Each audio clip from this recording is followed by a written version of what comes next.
even if I touch a meal. And do it through the pain, I don't need the pain. And life won't get me down, but it won't break my will.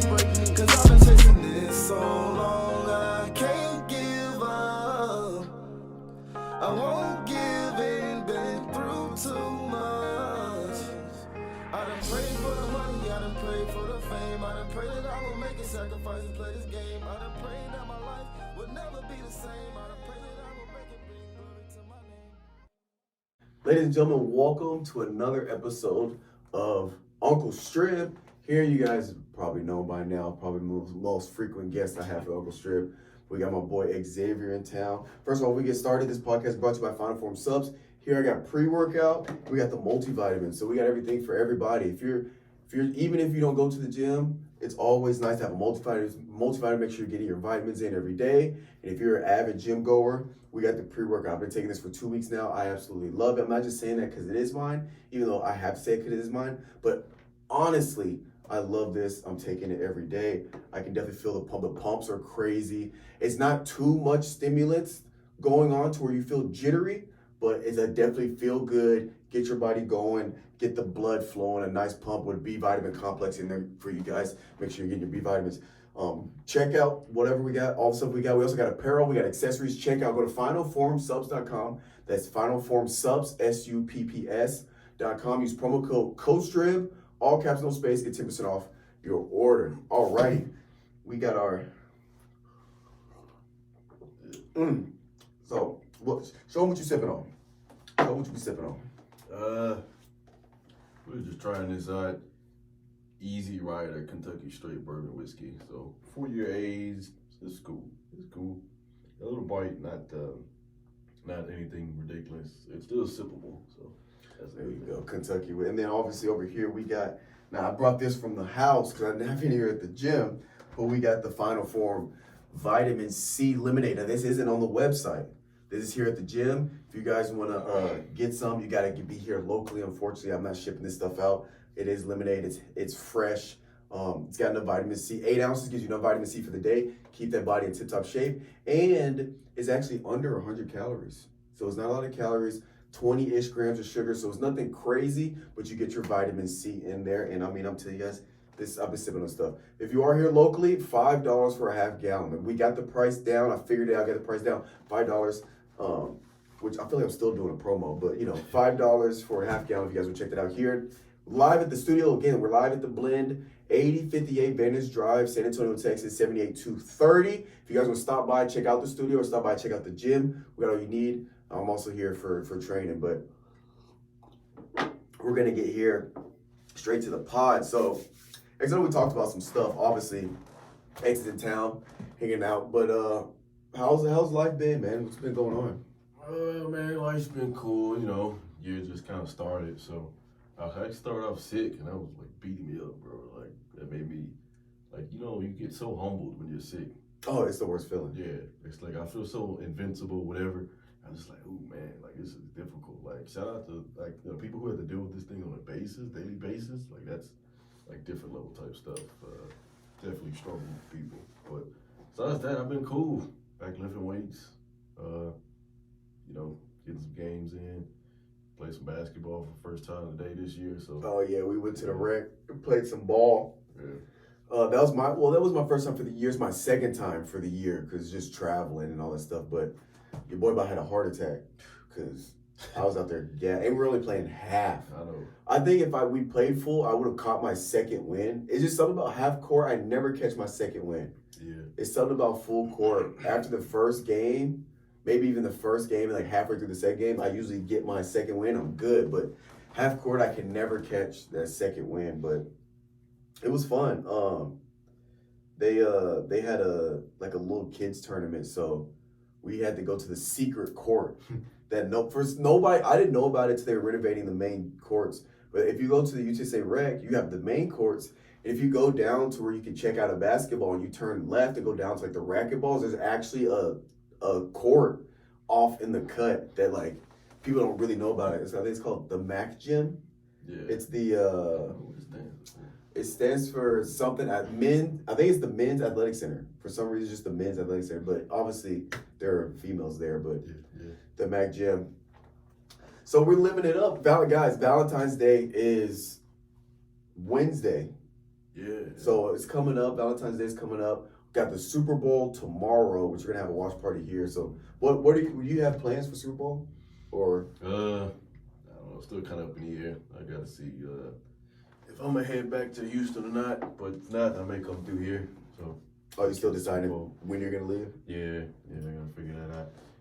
I gotta go to work on Monday. And like leaving at night after the Super Bowl, man, that's kind of tough. Oh yeah. Yeah. Yeah, because it'd be kind of late, especially with that drive. Yeah, you get back kind of late. Makes it 3.5 hours. It's like, whoo, I'm gonna be back tired. I gotta wake up early in the morning. So I gotta see what I'm gonna do. But you could leave at half. Well, I mean, still 5 would still be late. Yeah. Cause halftime would be at like 7. Yeah, then I missed the winner, man.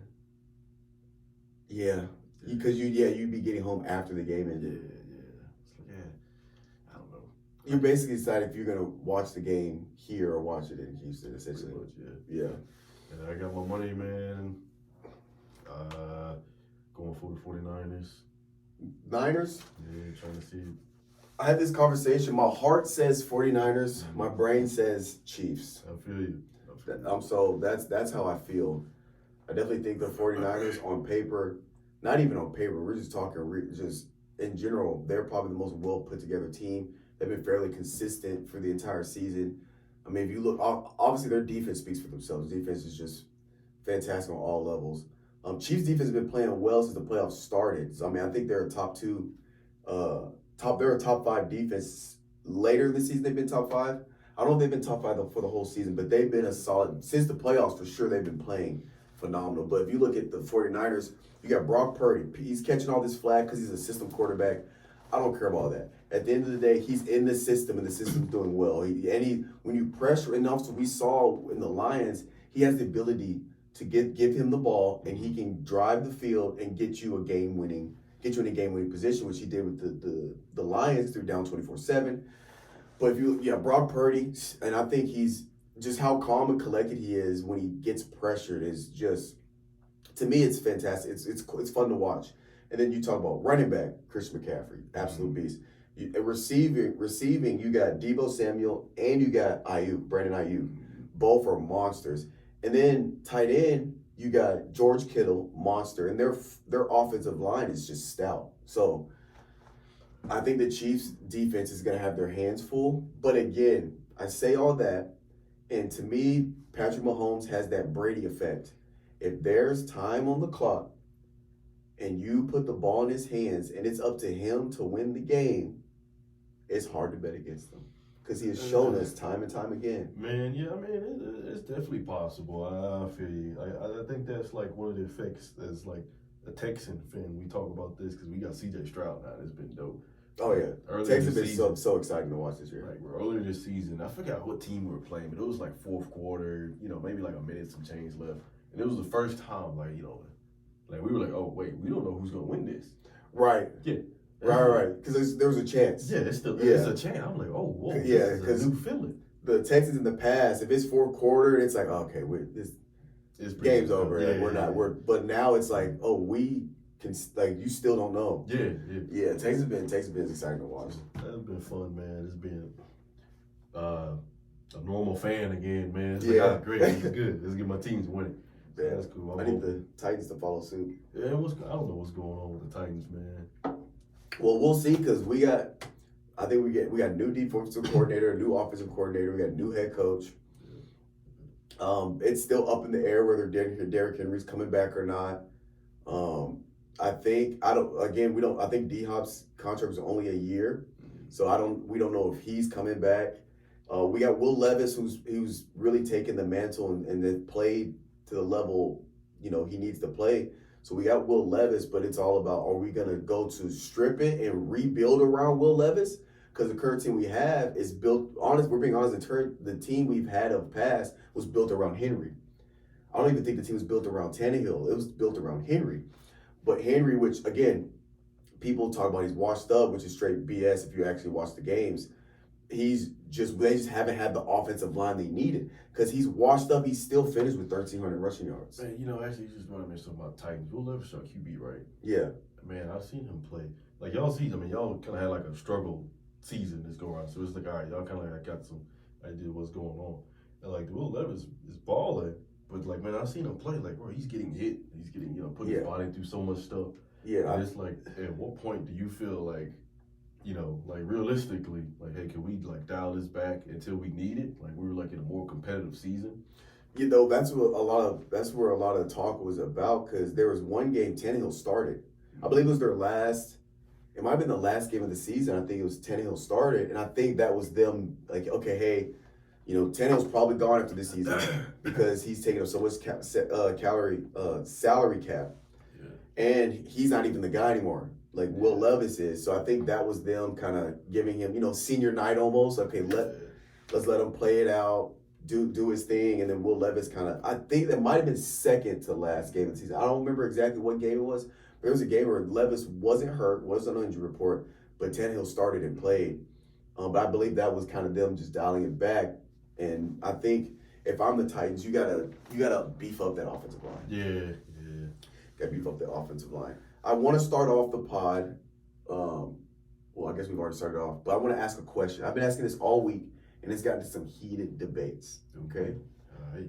I need you to give me top 5 actors of all time. You don't have to put them in order because it gets tough. But just give me 5 names. Man, that's tough, man. Just knowing actors like the old days, it's kind of almost a thing of the past. So if I'm thinking like a movie where like, ooh man, I was really moved by this scene or something. Like what scene moved me? That's tough. I mean, oof. Like that Oppenheimer movie, that was some pretty good acting. I forget the guy name, the main guy who played it. I don't remember his name either. And that was pretty good, and Robert Downey Jr. was clutch. That's dope. So is this your list? I'm just like naming movies I just seen, man. I think Denzel's still dope. I mean, he's like 60 something, beating people up in The Equalizer. That's Murphy. I don't know how to say his first name. Cillian Murphy? Oh, yeah, that guy. Is that how you say it? Yeah. I don't know how to say it, but I know that's his name. Yeah, Cillian. I don't know if the L is a yeah. Out here in San Antonio, I'm so used to. I want to say Cyan because of the double L, but all right. Let me help you out. You want me to do my 5? Yeah, go ahead. All right, here's my 5. If I can remember it correct, because I did this I think we had this on the Guard 615. This is not in any order, it's just the name, the 5. Denzel Washington. Yeah. And this, so for me, when I think greatest actor of time, I think range, right? So I think guys that you can put in a action, you can put in a thriller, you can put in suspense, you can put in a historic movie, you can put in, just about any genre. Oh, That's what I think. That's like when I think greatest actor, I'm thinking range. Denzel Washington, Will Smith, Brad Pitt, oh my gosh, I'm gonna forget the names already. Brad Pitt. I had Bradley Cooper, Leonardo DiCaprio. All right, I got you. So my top 5, that's a solid top 5. I'm with you. I say Denzel's in there. I'll throw Viola Davis in there. And when she's doing if you watch something with Viola Davis, man, it's like, whoa, dang, man, I'm feeling moved. Like every, like even if the show, like, I don't know, How to Get Away with Murder, I didn't really watch the show, but like her acting in the show was still like. So to that point, I'm glad you said that. Because when we were talking, it was here in the gym, we were talking about it. And they were just saying, they were thinking about the movies, they're trying to think of great movies, which that is a factor. The greatest actor, they got to be in great movies. But even if the movie isn't good, but their acting in the movie was phenomenal, to me, that's still like a tip of the hat. Because, like, I know, like, the little things, Denzel Washington, to me, Denzel Washington's the greatest actor of all time. He's got range. Because you got, like, fences, so you can do, like, an emotional, like, almost like a culture movie. He's got, right, and he's got, but also he's got the Equalizer, so you got action. You can do, he's in Malcolm X, another, like, cultural, historic one. So it's not just action. Like, he's got range. I was going to say Roman J. Israel Esquire, whatever that movie is, which a lot of people didn't like. But his acting in that movie is phenomenal. And it's not an action, it's more of like a suspense thriller. So Denzel Washington is like, to me, the greatest actor of all time. But like, he has a movie called The Little Things, and The Little Things wasn't that good of a movie, but Denzel in that movie killed his role.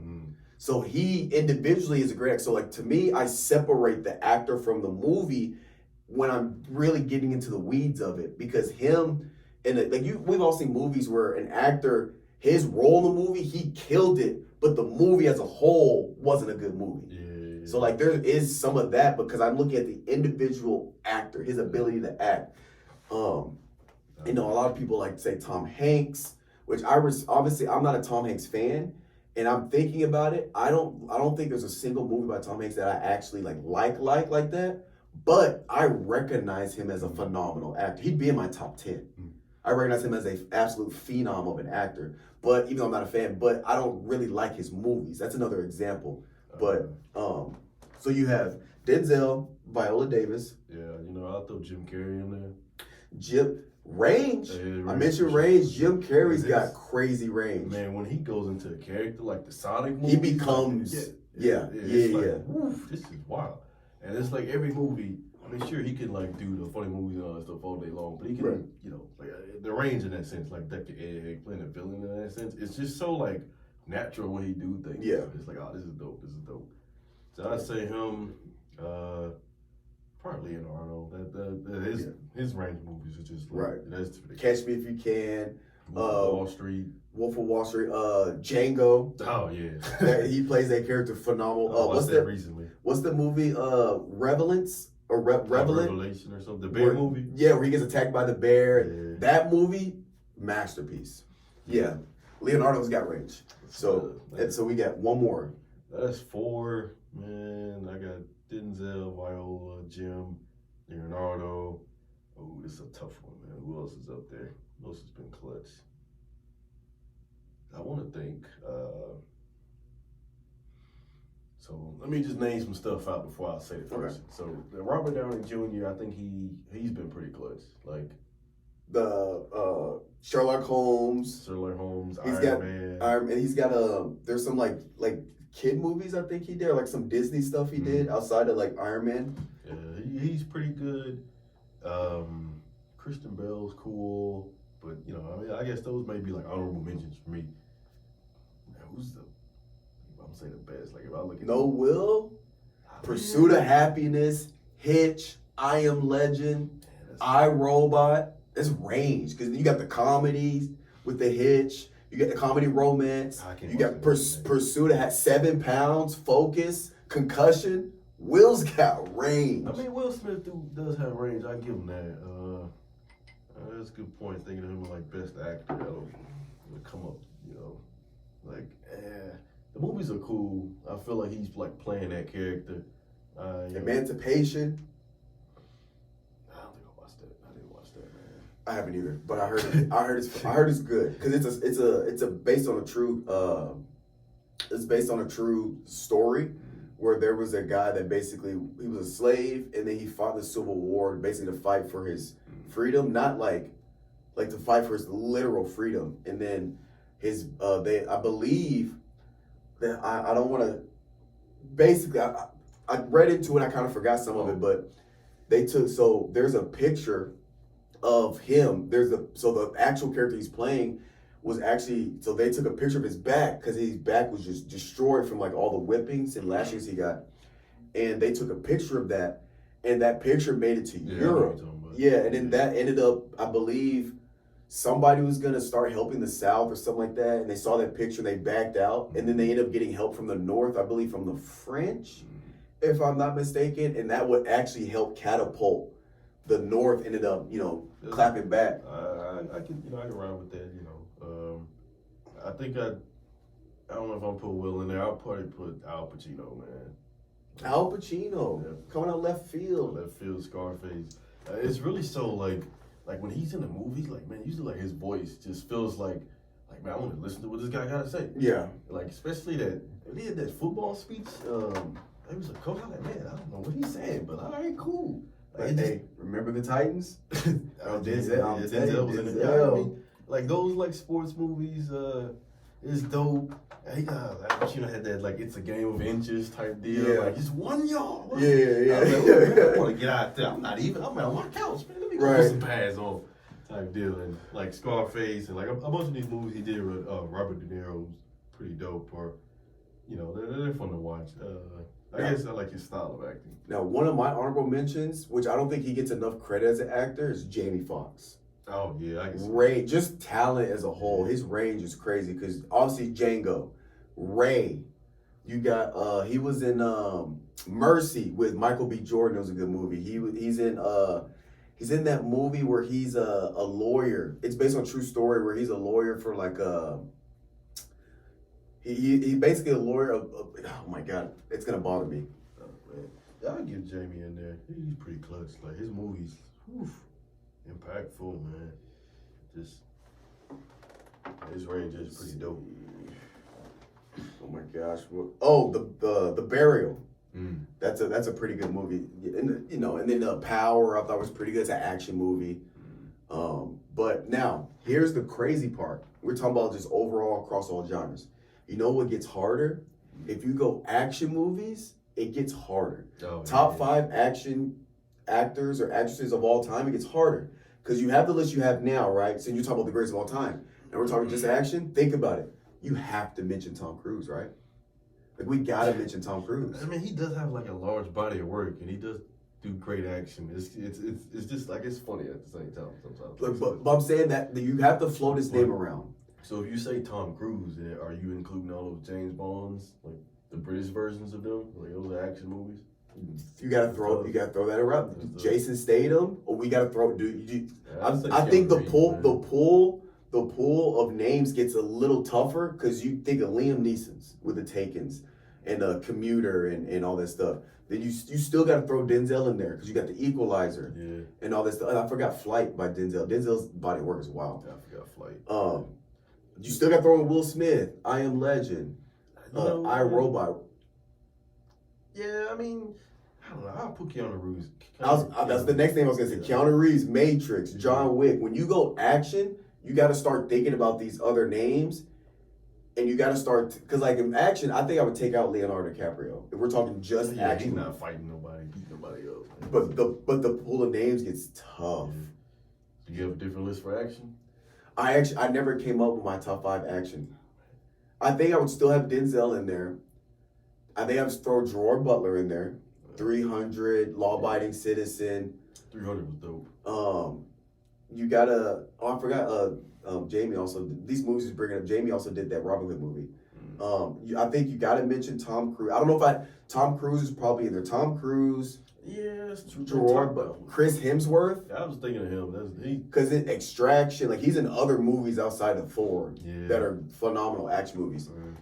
So you get Chris Hemsworth. I'm trying to think, like obviously Liam Neeson's, Keanu Reeves, The Rock. I probably have The Rock in my 5. For strictly action movies. To be fair, his skills in entertainment to make something like exciting. Like he knows how to work a crowd. He gets a lot of flack, but for action movies, I like The Rock because to me, he's one of those actors where I feel like he could just. I'm not saying I was gonna say play himself, and I'm not saying he's really like that in real life, but because of how he's built and his energy. If you look at, because a lot of the flack he gets is he's playing the same role in all his action movies.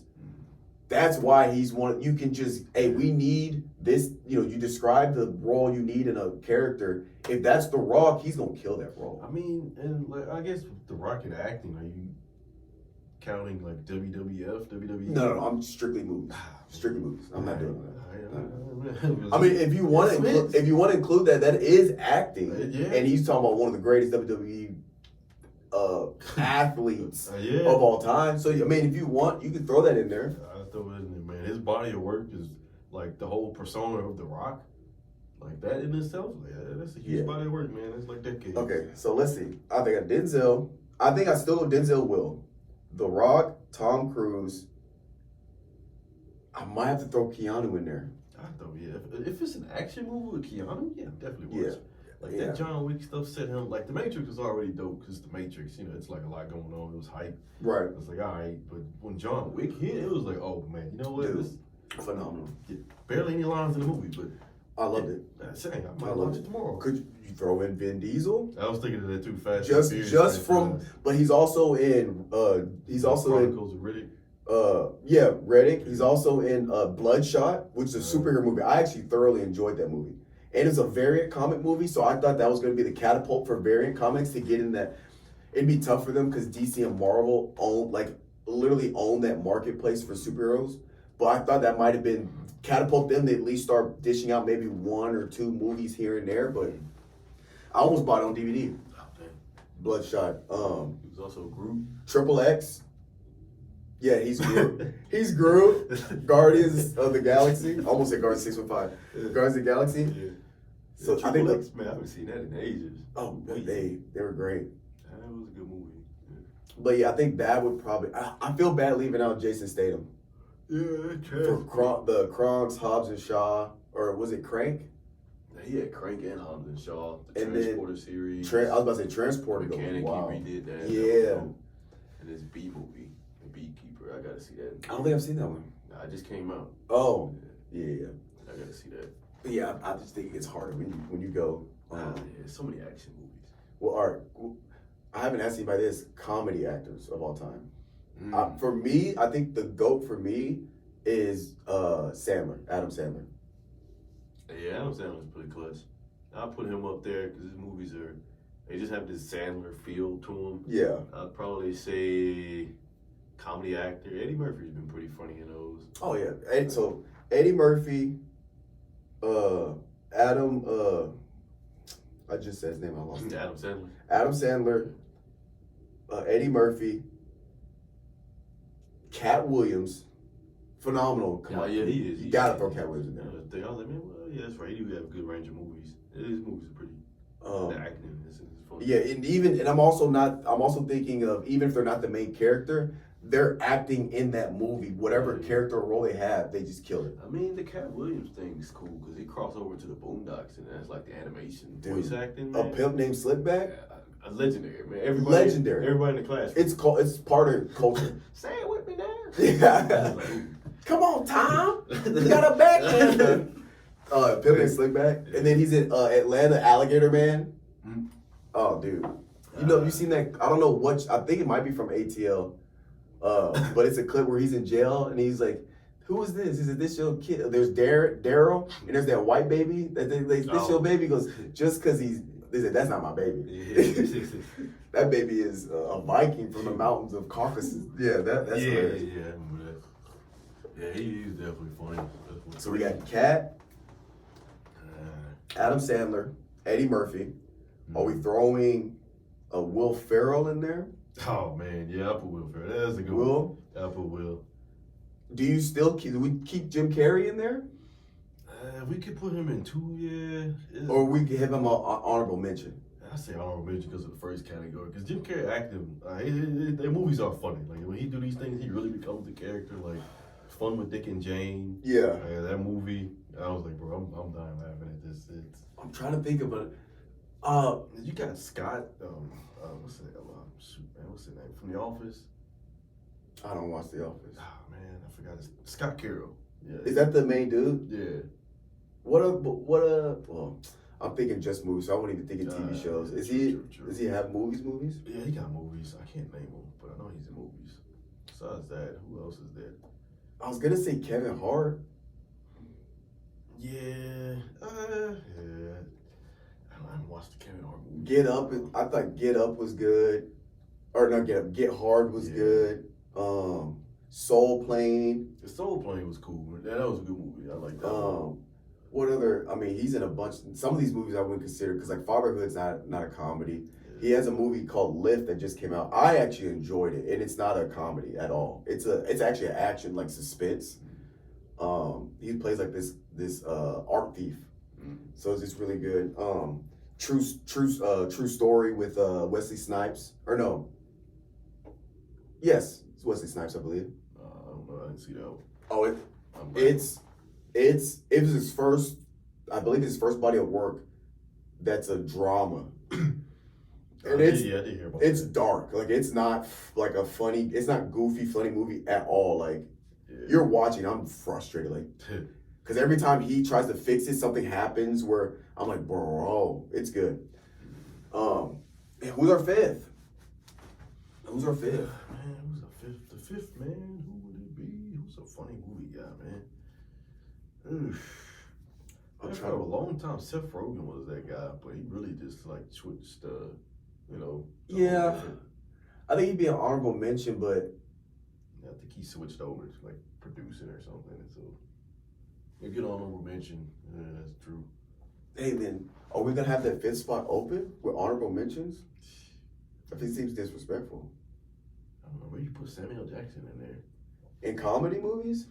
Maybe not comedy, but I guess just an acting in general. I'm trying. He'd probably be top 15. To be fair, his movie, he's not trying to be funny, I think, but they come off as funny. Like when he's yelling at people, I was like, okay, this is funny. I like him in Django as the house house slave. Yeah. And like I don't think I mean it's like funny built into his role. I don't know. Yeah. Something like that. Yeah. Man, I guess we'll just have to leave it open for now and come back to it. Yeah, that's a tough one. Mm-hmm. Yeah, but so have you been on any? Well, it's early in the year, but any trips planned that you have for the year? Yeah, I'm out in San Antonio. That's one thing. I want to go to. Man, I might go to Vegas again, or maybe Colorado or something. I gotta go for some conference thing. So, yeah, once I figure out a conference, I gotta go to one. I'm looking at some stuff in Canada, so we'll see if I can get approved for that. That'd be dope. Canada. And like, hey, man, next door neighbor. Yeah, I wouldn't mind visiting Canada. You have to have a passport to go to Canada? I think so. I have my passport. Sometimes I think they got like, cause a lot of friends in like New York, they're like, yeah, you could just go back and forth for like a day or something. It was fine with your ID. Yeah, I was about to say, I heard if you have a driver's license, it's usually pretty chill to get across for Canada. I don't know, a little bit. Yeah, I wouldn't mind Canada. I'm trying to think. Well, the only trip I have coming up is my spring break. I'll be going to Arkansas. Oh yeah. To help my dad on the farm. After that, I don't think I have any like planned trips. I don't think I'm going. No, I have 2 family reunions in the summer. One's in Dallas, one's in St. Louis. So I'll have to, and they're like, one's in June, one's in July. Dang, that's back to back. Yeah, the one in Dallas I'll obviously drive to, so that won't be too bad. The one in St. Louis I'll have to fly out. Yeah. And then at some point I hope I can catch another NBA game. I was supposed to go to an NBA game. I was supposed to go to New York City, Madison Square Garden for a Knicks game, but that got nicked because the back-to-back between New Orleans and Vegas killed me financially, and I was like, I had up because it was supposed to be me, my buddy Calvin. Those of y'all that watch are probably familiar with Calvin, and T. But I hit the group like, yo, I'll be honest with you guys, I cannot afford to go to New York City. Ooh, that's an expensive city, I'm sure. And we were gonna stay in in Times Square. Whew. I found a really nice hotel, but I was like, yeah, I'm not gonna be able to make it. Yeah. I gotta bounce back. Yeah, man, I gotta get some trips though. Try to use this passport. Like, I guess travel for me is kind of just like, once I get around to it. Like, I'm not opposed to traveling, but right. like you say, go to New York to see, Madison Square Gardens. Like, I'll do that. So, like, go for an event. I'll travel for an event. Right. Yeah, like an NBA game or something like that. Yeah. Yeah. For me, like you said, like I enjoy traveling, but. Do you enjoy the whole thing or just getting to the destination? No. I like I like enjoying a city that I don't live in or don't visit or I've never visited. I don't like the process of actually traveling at all. It's tough. Like if I can drive somewhere, I'd much rather drive than have to do the whole airport, TSA, and Uber everywhere kind of thing. Because I thought about maybe trying to go to OKC at some point because it's only 8 hours from here, which is doable for me. But that's probably gonna happen anytime. So the biggest problem for me is if I travel, I gotta sacrifice so much just to go. Yeah. I got work. I'm usually, grad school. Something. You guys, there's never a time where you don't have anything to do. Yep. It's always something to do. And if I travel, I'm sacrificing, making progress on this thing. And I'm at the point, which I'm at the point where I'm trying to get done, so then I can, have a little more freedom to travel. But right now, I can't sacrifice not making progress on like this paper, or not making progress on my research, because I've been in this. It'll be almost 12 years, because I was supposed to graduate in September, and it got pushed to spring of 2025. Yeah. And I started grad school in 2019, so that's 6 years on top of the 4.5 it took me to get my bachelor's. So it'd be man, it's exhausting. Yeah. 20. Yeah, it'd be 20. What was my first? 2014 to 2025. Man, sometimes I have these like ideas of going back, and I'm like, oh, this is great, because like the idea of going back for grad school and finishing, because I got my master's, and then I did, just for people who aren't aware, it's like, oh, cool, I like the subject, I like learning, this is fun, but just like being in the grind, that mode, that's tough. Like once you get to the other side, and it's like, okay, now people are paying me money to do these things, it's hard to go back to the other side. Real money. Yeah. It's like, oh, boy, I can have a life. Not a stipend. Real money. Yeah, it's like, hey, you're paying me money for this? Like, why would I go back and torture myself? And then, Dude. Like, I mean, like, it's tough. It is tough. It's bittersweet. Like, it's fun, and I love it. Like, I've learned, especially through sports, I've learned to enjoy the process. Yeah. So, like, when I'm in the process, it's fun. I love research. I love teaching. But like you said, when you finally actually get paid a salary to do this stuff, it's a different level than trying to live on a stipend in a city where this stipend isn't actually enough to live off of. Because I guess, man, yeah, like that's true. Like it's balancing off like what's your important things, like quality of life, or like the job or like degree thing. So it's kind of like weighing out how long can you put off one. Right. Sometimes. Because quality of life is not where I want it. I can tell you that. Yeah, it's really like a difficult thing. I'm like, man, grad school just paid more money. This would be a lot more easy. Yeah. Like, I bet, yeah, sure. Yeah, but I mean, I get it, especially at UTSA, because for those that don't know, UTSA is like 52, 53 years old. It's not very old. Yeah. They had their 50th anniversary when we were here. So it's a very young university, and it's not very big. Like, it's less than 30,000. I mean, it's a big university in comparison. It's about 30,000. Maybe I think 26 to 30,000 enrolled. But like, the university, I think Texas A&M is like 50. Yeah, it's a lot. Yeah, so I mean, University of Missouri, I think it's 40,000. Yeah. But to put perspective for those that don't know, I did some research. Guess what this was a survey done by like the city of San Antonio, whatever did a survey. Guess what the average income, I don't want to say single because it could also be together, but for a household, like an apartment, guess what the average cost of living for a household is in the city of San Antonio? Average cost, like how much? Between rent, like the amount you'd have to make in a salary to live comfortably in San Antonio. 68,000. Close. It's 56,000. It's 56,000 after tax. And I've talked about this on Garcia's Fine, and I'm very open. I don't care. Yeah. After tax, I make 23,000. To live comfortably in San Antonio is 56.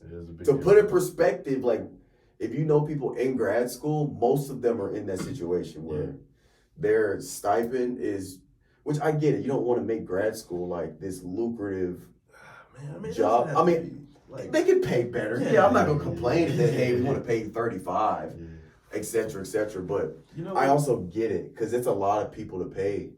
Man, you know what this reminds me of? Like the whole UFC model where it's like, kind of like, you're in it. You're not really making money once you start. It's an opportunity. Yeah. Like you're struggling. I mean, you're really like Dana White says. Yeah. But at the same time, like money exists to fix this, like to a comfortable standpoint. Like you don't have to be like making crazy money, Yeah. but just be able to live decent. yeah, regular life where you're not like constantly struggling. Like, hey, should I eat or should I, like go to? That's a constant decision you have to make in grad school. And it's like having to make that decision is taking so much more away from like your main goal of being here, which is research. And yeah, right, exactly. I'm so focused on. It's funny you say we're so focused on. Okay, you're so focused on your butt, like you gotta make a budget, you gotta stick to it, and then you're like, at some point you're like, all right, maybe instead of going out, maybe instead of like getting food, I'm gonna just eat a bowl of rice to save money. And you're so focused on making sure you're able to live month to month. And then the research is a second thought. The first thought is, okay, I need to find the cheapest place to live, even if it's a bad area, so I have the most money to just be able to buy, like when your car breaks down, school doesn't pay for that. Yeah, they don't know, man. Right? Like I need a new engine in my Honda. Yeah. There's, schools not, but like I got to do that out of pocket at a $23K when, my rent is a significant chunk of my monthly stipend. Yeah. And it's like, I've seen people do it the other way. Like research is the most important, and they like neglect their body, and they look. Oh yeah, no. Yeah, I can't do that. Nah, they look like, they're so unhappy and like they're like depressed and everything because like they're just like frail. Oh yeah. So much weight. Like man, come on. Like their mental states are like at least the way I'm doing it. I'm prioritizing like my life first, then research. I'm at least like we talked about the cigar shop. Yeah. I'm happy where I'm at. Yeah. Like I'm enjoying the process. I love it, and I know this is temporary. Once I graduate, I'm gonna get a job. I'm gonna get a salary. I'm gonna be able to live. So I'm happy where I'm at. But month to month, your boy's struggling. It's a tough go. Struggling. Which is one reason why I've had multiple jobs ever since I left high school when I started working, because grad school and when I played in college, we didn't have NILs. So we got a cost of living check. The check was how much it cost to live in Columbia, Missouri. It wasn't like we were balling, getting all this excess money. What we did, we moved off campus. They're like, okay, here's what you would have paid. Here's what it would have cost to live on campus. We're just going to give you that check. Yeah. How you use it's up to you. So if you're smart, when you move off campus, you go live somewhere cheaper than what room and board would have cost. And the difference is what you live off of. So you're just living off what your room and board is on campus. You're not like, it's not like a $5,000 check and you're paying rent and then you got all this excess money. It's, okay, where's the cheapest place we can live that's not in the hood, in a bad spot? That's why you roommates, you can split it. And then the rest of it is like, okay, I can eat for the rest of the month. And then go play, And then obviously with the food, I would eat as much as I could at the facilities. But the facilities are not open 24 hours. Especially my rest, people understand, like my redshirt year, the way, at least this is how it was set up. It's, I'm so removed from it now. But when you redshirt, you don't travel with the team. They might let you travel, like they let me travel to Vanderbilt, or no, the Vanderbilt was at home my freshman year. They let me travel to the University of Tennessee because it's my home state. People, my family were able to come and see me, et cetera, et cetera. So they'll let you travel if you're traveling to your home state, or they might. I think their rule was you get one game you get to travel to, so you have the experience of traveling. So when you start playing next year, you kind of already know how it goes. That's your first time traveling.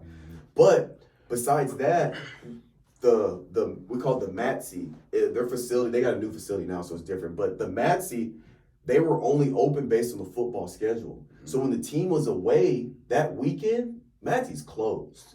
It's not open. So that means on the weekend when you redshirt, and remember when you redshirt your first year, you're on campus. There's no check. There's no room board check. So whatever money you're able to conundrum up, or whatever your parents can send you to help you out, or if you work, like I Ubered. If you worked, whatever money you could conundrum up, that's what you had to live off of. So on the weekends, it was every man for themselves. I remember me and Tavon, we used to have Pop-Tarts for dinner on the weekends. We'd go downstairs. They had like a little convenience store. We'd go in and buy Pop-Tarts and like bags of chips because they were cheap. That's dinner. We throw the Pop-Tarts in the microwave. We eat the Pop-Tarts, and then for our side, we have a bag of Doritos. Or we'd go to like this, if we had enough money, we'd go to the Subway and try to just finesse it, or we'd all pitch together and get like a bunch of tacos from Taco Bell. But that's how we were living until we moved off campus, and then they finally and then once we got, I think my third year, they gave us cost of attendance, so the checks were like a couple $100 more because they started adding on. Our checks would be the cost to live there. Mm-hmm. So the checks were a little bit higher after that, and then NIL didn't come until literally the year after I graduated. And they were like, "Oh, everybody's getting like this much more money." I was like, "All right, well." Yeah, I know that. But it's been like that. So when I graduate, now I'm in grad school. It's the same thing. Like the grad school check I got is the same I got it when I was playing ball. It's literally just about the same. So, but what happened is, in my particular situation, I was getting, so I'll be transparent, I don't care. I was getting $1,800 at Mizzou. I was getting $1,800 a month after tax, $1,800. And my rent was, since I had stayed in, like housing, sometimes the rent goes down if you resign, they'll do a deal. So my last year, I was only paying $350 or $400 a month for rent. Me and my roommate were splitting it for like a little 3-bedroom or whatever. When I moved to San Antonio's cost of living is way higher. It's not Columbia, Missouri. It's a big city, over 1 million people. So my check stayed at $1,800. Yep. Try finding a 1-bedroom apartment right. that's a third, because it's supposed to be like a third or 30% of your monthly. Yeah. Try doing that. Yeah. So even when I ended up signing my lease. So I didn't know I was moving to like kind of last minute. So I re-signed because my roommate Tavon was leaving because we were all graduating. I had signed a 1-bedroom apartment. It was like 1 bedroom. It was an open concept. It was 2 levels. So it was like the kitchen, living room downstairs, and the bedrooms upstairs. And it was like 700 square feet. It was going to be like $950 a month, which is still solid for a 1-bedroom with that much space. And I was like, okay, bet $750, I can do that. Then I'll still have like $1,000 left over, and I'll just budget my weekly stuff. I signed that. So even there, I would have been straight. I moved here. It's the same check, but my 1-bedroom was like $1,100. Yeah. And that's the cheapest I could find in a good area. Yeah. Because I didn't want to live like it. And the cheaper area is like 30, 40 minutes from campus. So, yeah. So then as soon as I got here, the first thing I did, Indeed. I just started applying to a bunch of places. You had these random jobs? I mean, all these hodgepodge. I worked at a horse stable, take care of horses, cats, and dogs. I worked in I did all kinds of deliveries. I did Favor, I did GoPuff. I worked at Pizza Hut. I'm trying to think. I did tutoring for like this company, tutoring stuff. Man, I did. I did this one at-home job that I would do on the weekends where you listen to an audio and you type it. So you like transcribe audios. I did that for a little bit. I was just whatever I could do. So I had enough money because my rent was paid. Yeah. I'm working to eat at this point. I'm really working. And then, I'm trying to meal prep. So I'm not trying to, I'm trying to keep myself in good health. And we all know eating healthy is, it's tough. Well, I was going to say it's more expensive, but the way I eat healthier, it's actually less expensive than going out and eat. But still, you still got to, still got to buy chicken and all this and that. So it was tough, but. Oof. It's funny. I came through, I did the roommate situation in that sense, trying to save money, which, like random roommates is never cool. No. I mean, they can be cool people, which my roommate, he was a cool dude, but it's like, you don't know that until like you're in it. So this is like. Yeah, it's Russian roulette. Yeah. So I'm like, ooh, here we go, man. Here we go again. And I'm like, I came here at 25. I'm like, man, I'm doing 25 doing random roommates again. Like, this is. Yeah, that's the one. I was like, I can't do random roommates. So I was like, I'm going to just find a good 1-bedroom and just try to figure it out from there. But I was thinking like now if, like I can't do that now. Oh. Yeah, like no, I can't do a roommate. No. We're too grown at this point. Yeah, it's like, man, it's just like, I'm decent enough. I'm in a decent enough situation, making enough money to afford a 1-bedroom apartment. So I'm like, I bet this is dope. And like imagining going back to roommates and people like in my space like that, like, oh man, that's. I enjoy my space way too much. Yeah, that's too much. I don't even have a dog. It's just me in there, man. That's right. Yeah, just chilling. I'm thinking about getting a fish tank. Why? I think it look cool at night. Do you understand the maintenance on a fish tank? Yeah, I mean the fish, hopefully they don't die. I try to keep them alive, but The maintenance on just the fish tank is crazy, and then the fish. yeah. Oh, dude, no. Shoot. There's no way, bro. Hey. First of all, where are you gonna put it? You gonna put it on the counter next to the sink? That long, cause you do kind of have that long counter. Yeah, that long space. I was thinking about putting it get like a little table or something like this, but taller, like on the side of that cabinet, or like the island thing. Like if you walk in my place, I'm in like a 1 bedroom apartment.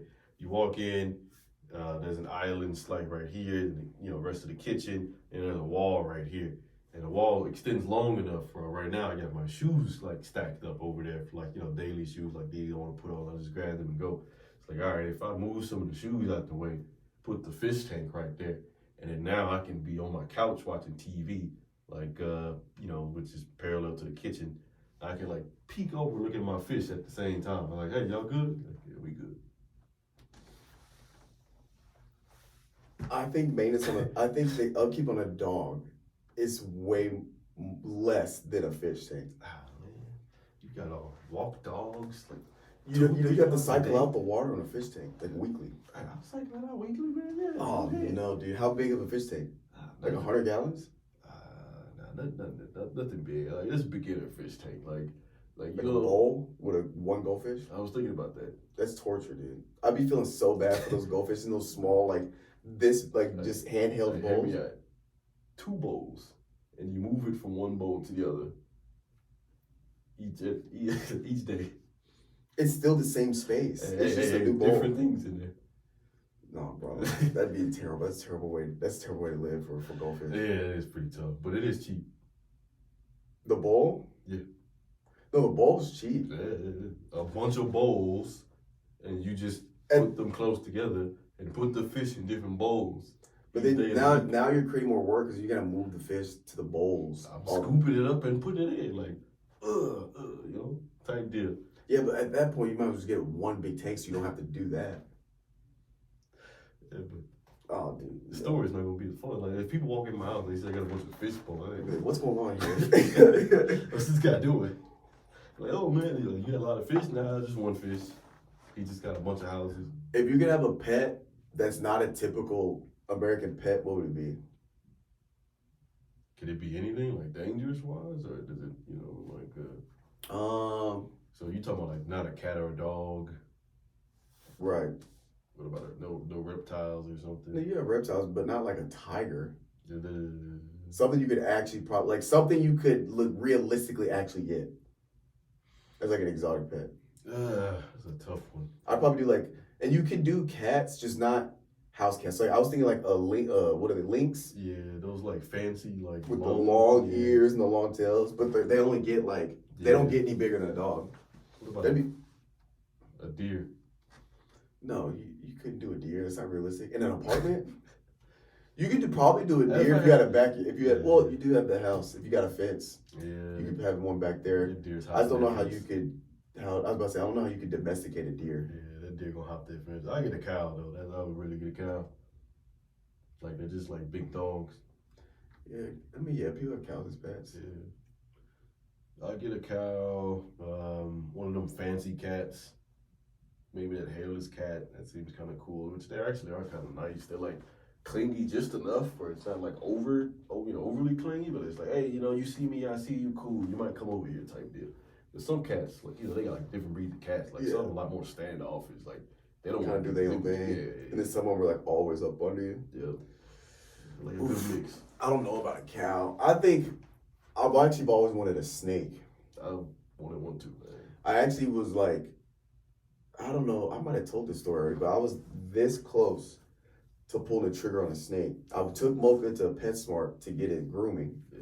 So I'm walking out and I see, they have them in there. I see the ball python. I was like, oh my God, this be lit. And I love snakes. And I was looking, the snake itself wasn't that expensive. I was thinking tank-wise, whatever. And I almost was gonna get it. Before I did, I did some research. I was like, let me go home, do some research, see what the upkeep is. Problem is, ball pythons get 6 feet long. Yeah, they grow the size of their cage. Right. Yeah. So I was like, okay, probably not. And then I was thinking okay, if I have a snake and a dog that's 10 pounds, there might be a problem. But then I talked to one of the pet smart, and they were like, they'd be more worried about the snake than the dog. Yeah. Because the ball python, they're very non-aggressive. They're very like chill. Yeah, chill. And so he was saying the dog might do more damage to the snake than it. So I was just like, and then the upkeep, and you gotta buy, like you gotta feed them very specifically and buy them the mice. Some of them you have to do live mice, you can't do dead mice, and etc. So I was like, maybe not. Man, I'm thinking about the snake. Like, why snake you get that? Like, if I got a snake, I'm the weird guy. Like, ooh, this weird guy with a snake. You know, like what's with that? I mean, kind of. Yeah. It's just out of the ordinary. There's nothing wrong with it. Yeah. But I think weird is. Yeah. Well, actually, I don't think it's weird to have snakes. Cause like, there's people that have snakes. Because if you do a chameleon, no one's calling you like the weird guy. You just You know, Zach used to have like 10 snakes. The gym used to be, remember Zake's Fitness? Yeah, That's because yeah. he used to have a ton of snakes. He had to get rid of them when Natalie came into the picture. Yeah, She was not a fan of snakes. Understandable. That does make a lot more sense now with the gym face. I wanted one of them shirts, them snake fitness shirts. They did look cool with the snake on them. Yeah, I like the name. Yeah, good times in the gym. Man. Yeah, gym really been coming together, man. It's dope to see. Yeah, we expanded. For those of y'all that don't know, first of all, if you've made it this far to the pod, go ahead and like, comment, subscribe. We're just trying to grow the pod. Ivy Podcast Network. Find us on YouTube, Ivy Podcast Network, or Spotify, or wherever you get your podcast, Ivy Podcast Network. On the Ivy Podcast Network, we have 4 shows. One of them's ending because it's the NFL coverage. Super Bowl is tomorrow, so after that, season 1 will officially end, and we'll start back up season 2 when the next season comes around. We still have NBA coverage. If any of you guys are out there that love the NBA, I go over standings and highlights and news with my buddy Coach Williams, Coach Calvin. On there, and then Garden 615, me and my boys from Nashville just chatting, catching up week after week, guy talk, just talking shit to each other. And then Uncle Strib, where I have people come on. Most of the time, it's good friends like Xavier, which I believe you have the record for most appearances on Uncle Strib. But I also like to have people on in certain fields, and they talk about, their expertise and things like that. So if you got any of that stuff interests you guys, go ahead and just subscribe to the network, and you can see those there. What were we talking about? Zach had a bunch of snakes. Oh, the gym coming together. Yeah, so, we expanded the gym. I don't even know how to explain it because, you'd have to have been here. But this gym used to be very closed off. You used to have a wall. And then we opened up the wall, and there was a gym with like a nutrition bar. And then Zach was able to buy the unit next to the gym because it's at a complex, almost like a strip. So he bought the unit next to him, and we tore down the walls between the units, so it's basically doubled in space. And that's where the studio is. We're actually in like where this room is actually in what was the unit next to us, because it was just a bunch of rooms. I don't know. I don't even know what it was over here, but it had been I think it had been left vacant for a while. So they went to Zach to see if he wanted to buy it. Yeah. But yeah, so we're at the gym. The gym is literally just on the other side of this wall. But yeah, it's expanded, man. It's going well. We got machines and stuff, and then he wants to expand it again. So he was saying at some point he wants to knock down these rooms and expand it even more. And I kind of hope he does it before I leave, because I want to see like how big the gym is. Which I don't mind, giving up this room for the gym, because the gym's obviously priority. And that's where I make my money, because the gym. Yeah, bro, it's been fun. You want to let people know about your fitness stuff going on? Oh, yeah, for sure. Man, so fitness stuff, getting back into it. I hurt myself last June or May or something, tweaked my back, nothing too major. Car's been, after that, then my car has been on the fritz. So I've really been struggling, trying to stay consistent. So I've just been going like sparse, like 1 to 2 times a week all the way until recently. So now I'm back on it. Most of my strength's still here, just a little bit of strength in my legs going, so not really bad. I can still hit most of my numbers consistently. Pretty cool, except on squat, that's the only one. And I say that, I guess back squat. Front squat is decent, it is decent enough. I'm like, all right, cool. But recently, man, new program, a few people at my job, I've been working out with them, and I had them on this thing trying to follow what I do, which, is it the best program? Probably not. It seems really ridiculous, but everything's a compound movement. So like originally start off on Monday because I was trying to do the Zerker Jefferson curls, which sounds like, that crazy stuff. You like hold the barbell in the crevice of your arm like this, and then you do like a Jefferson curl, which is really just using your back to curl. So you go from like with neutral spine, and then you like flex down and like it's almost like a front good morning. Yeah. Is that like good morning? But you're holding it here. Yeah, like a super extended good morning or so. So which that right there, bro, that had my hamstrings feeling so activated. Really? Yeah. Like my hamstrings, my lower back felt. I mean, it wasn't like pain, like bad pain. It was like, ooh, I feel this. Yeah, like you working it. Yeah, I'm getting my what do you call it? Like my upper back. Yeah, my lats. Oh man, I was feeling it. I was like, all right, I only had like 65 pounds in the bar too, and I was like, oh, I'm getting swole. Yeah. Ooh, all right. But I stopped doing that on Mondays, just really time constraints, because sometimes I gotta go into the office now on Monday. So I was doing that at my home gym. So like, all right, I gotta figure out how to rewrite that back into the plan. But for right now, on Tuesday, Wednesday, Thursday, I'm in the office, and I do squat, which is 4x7, bench, 4x7, and then like an ab workout. So just 3 things, and then I come back Wednesday. So that first day is kind of like light-ish. Yeah. And Wednesday I'm in there. I'm like, all right, cool. Now we're like mid-range. So I'm like, deadlift 5x5, which, that one I'm doing like medium weight-ish. So it's like, I'm feeling it. And back door, all right, now power clean 5x2 ab workout. I'm like, all right, that's full body. Right. Yeah. Again. You hitting everything. Thursday come around, we doing the same thing pretty much. So squat.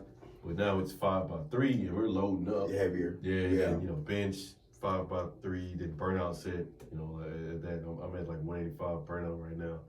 I hit that the other day. I'm like, all right, cool. I got a cool 7 in, so I'm trying to get that back to good range. But by that time, so now I'm feeling activated. Like I'm feeling like sore. I'm beat up.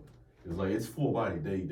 Yeah. Like slightly different. It feels like movements. So I'm like, all right, cool. So I take Friday off. Like, all right, Saturday comes, and now we're deadlifting heavy and doing heavy singles on clean and jerk.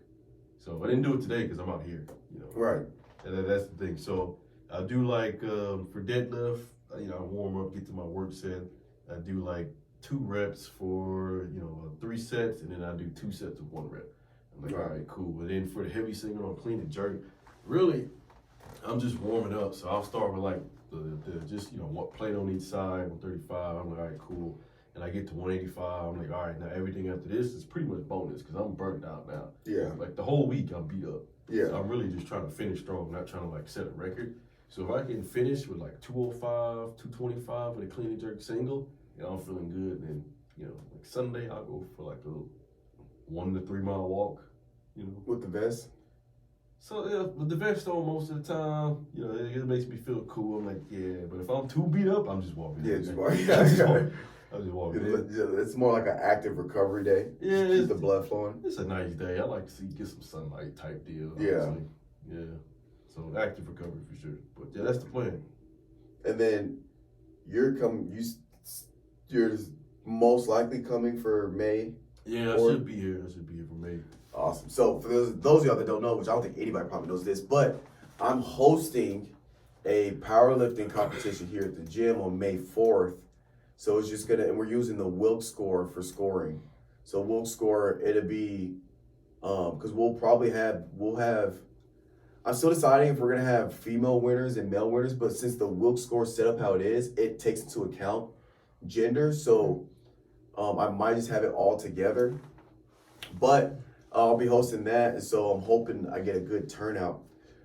And it's just gonna be squat, bench, deadlift, and then you get your Wilk score, and then we'll have first, second, third place, and all that good stuff. So it'll be fun. I gotta write up the rules because we gotta go over like the depth on your squat, because I'm gonna have judges.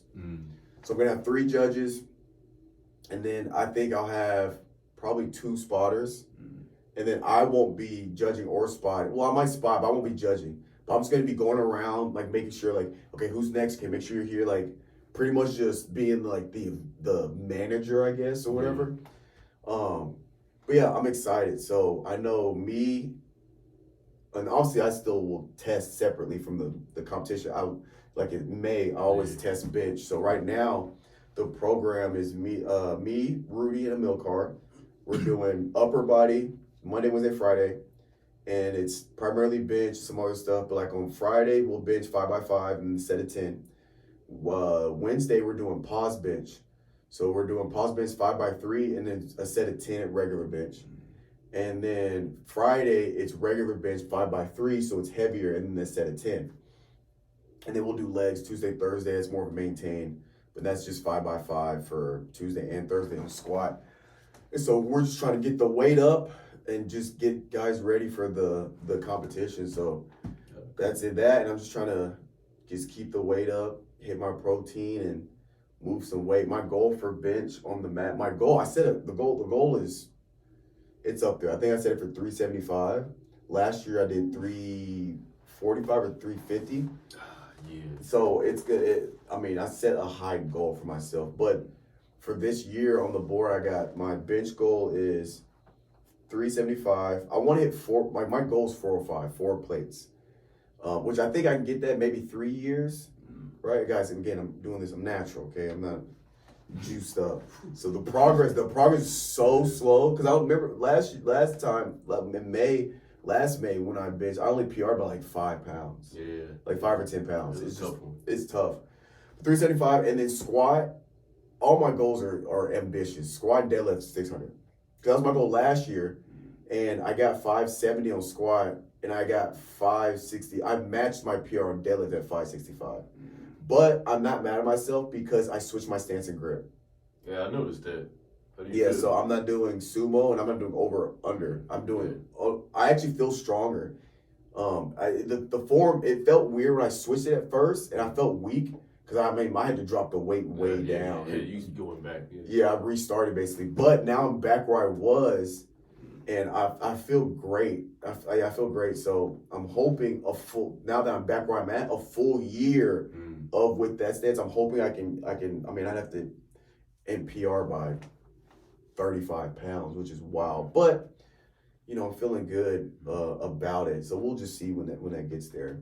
And then obviously my dream weight's 230. I'm not worried about the weight right now, just because I'm more worried about moving the weight than how much I weigh. But and then my goal weight's 230, but I don't expect to get 230 until like my mid 30s. Yeah. Because I'm doing it the right way. I'm not dirty bulking. I'm just trying to gain lean muscle mass as I go. So I know it's going to take time. But I'm not trying to get there anytime soon. But I want to get up there maybe 3 or 4 years, be 220, 225, be like, close to it. So yeah, that'd be dope. Those are what I got going so far. Man, oh man. I think for my plan, man, I'm gonna throw some accessory stuff in there probably in a couple of months, because right now I'm not doing pretty much It's just the compound stuff. Yeah. I think we do. So I always set it up as it's always 6 movements. Not always, but it's generally 6 movements. It'll be a compound. Legs day, it's 2 compound. It's always squat, always deadlift. And then it's 2 accessories with weight, a plyo, and then abs. For upper body, I think I still do 6. I can actually look right now. Sometimes I'll drop it down to 5 because like I think for next leg time, it's just it'll be hang clean. Like I said, it'll probably be hang clean, squat, deadlift, RDL, abs. And I'll do RDL, a plyo, abs, which is still 6 movements. But sometimes it changes. Where am I at? I need to update mine and rewrite it down. Legs. Yeah, so legs right now is only 5. It's squat, deadlift, dumbbell split squat, pause jumps, wall sits. So we're not doing abs on leg days, on Tuesday, Thursdays. But we'll do it the Monday, Wednesday, Friday.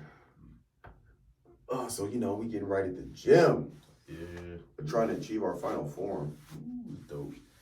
That last year, man, I felt super swole last year, man. I was like in rare form. I'm like, all right, I'm feeling good. Yeah. Yeah, Like so, a beast. yeah, trying to get back to that and go further. So that's my goal for this year. There you go. I guess weight wise, I was probably like 177, 180 almost with clothes probably and shoes 180. Mhm. Yeah. Yeah.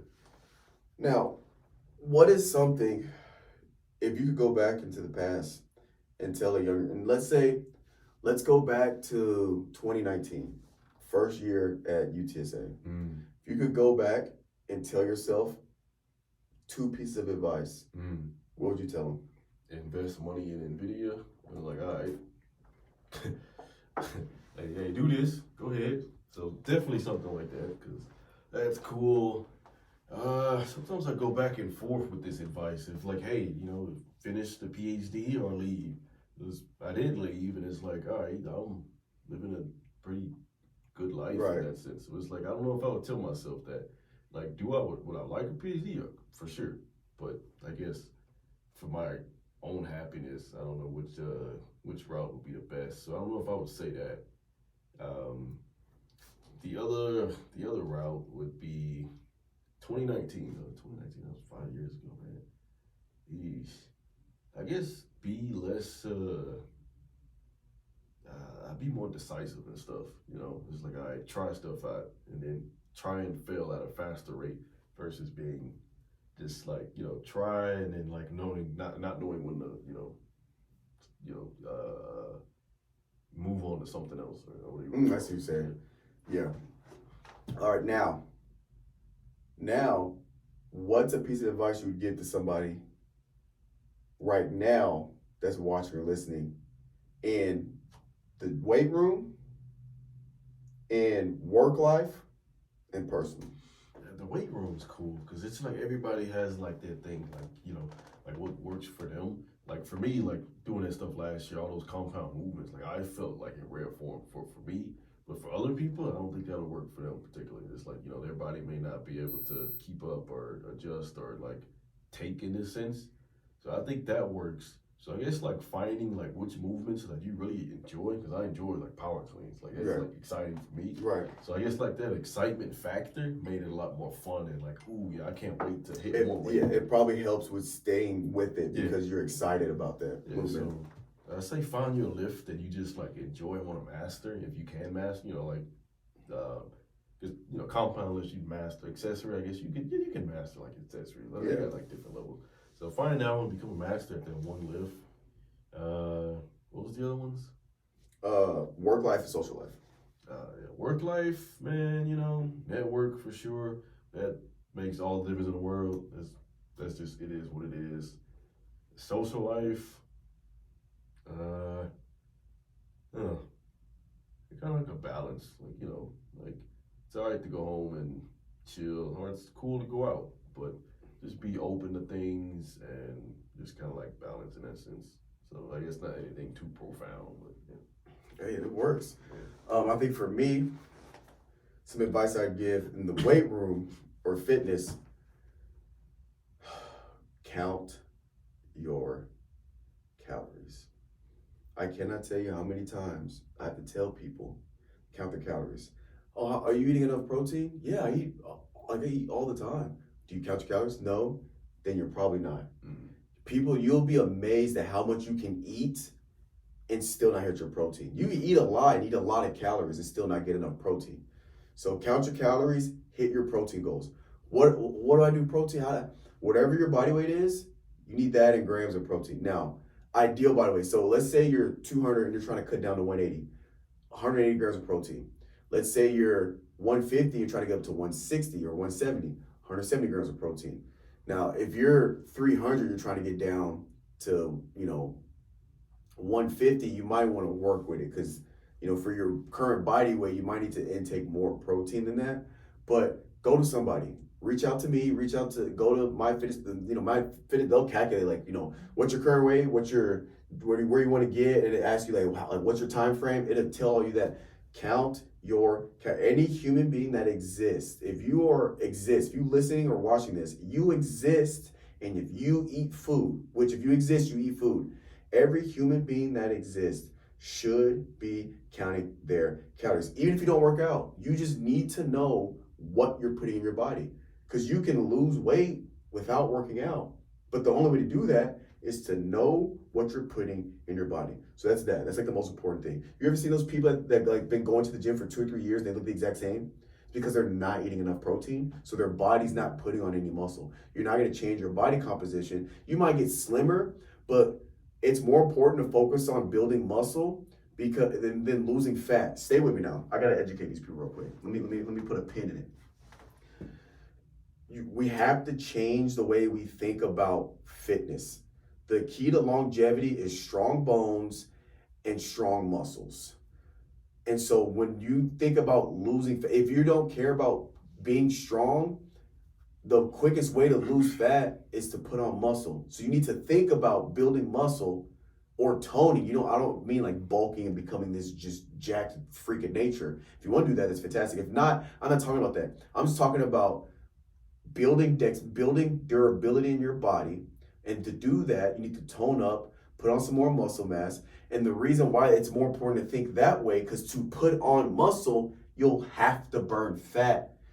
You will burn fat as a default. Like to the actual dynamic of working out, strength training, hypertrophy training in weight resistance, the default of that is losing fat because you're gonna have to work out. So you got to change your mindset on that, all right? So that's fitness.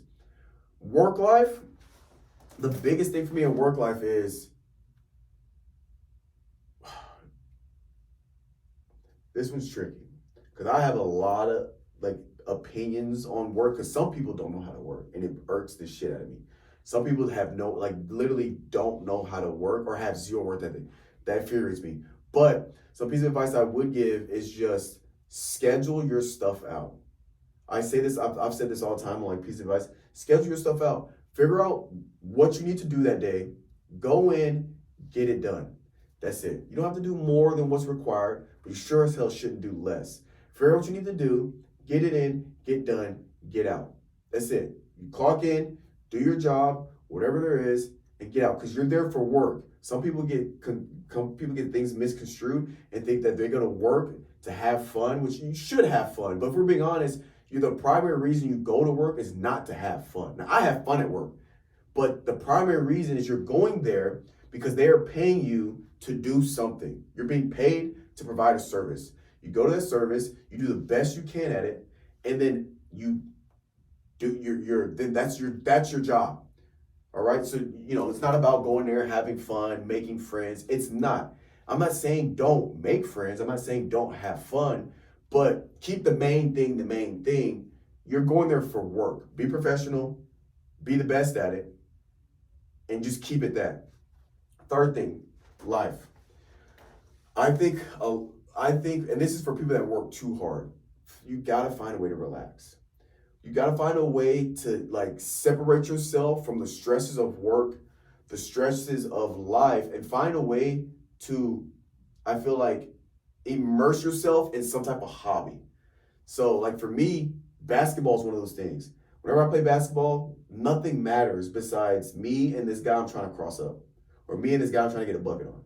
That when I work out, even though the gym is basically kind of work, so for me, the gym's kind of cross between work and life. But when I do my workout, that's all that matters. I'm not thinking about work. I'm not thinking about any type of stress. I'm evolved. I'm immersed in the workout. Or when I play video games, I'm escaping real life. Because life is hard. I'm escaping life because I'm immersed in this video game. And that's how I relax and decompose. Or just, if you like watching TV or anime, whatever it is, find a way to have some type of stress relief or some type of escape from life. At some point, I'm not saying always be in the game.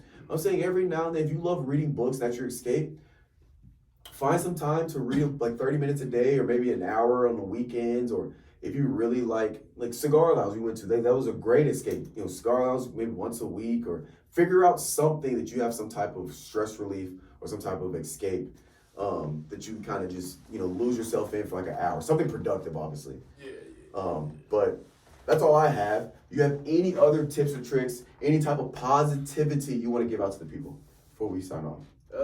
Man, just being, being cool.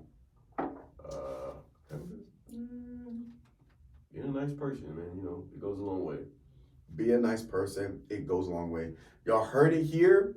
This has been a fantastic Uncle Strib. Appreciate you guys for watching and listening. We'll catch you guys next time. All right. I'm gonna chase my dream.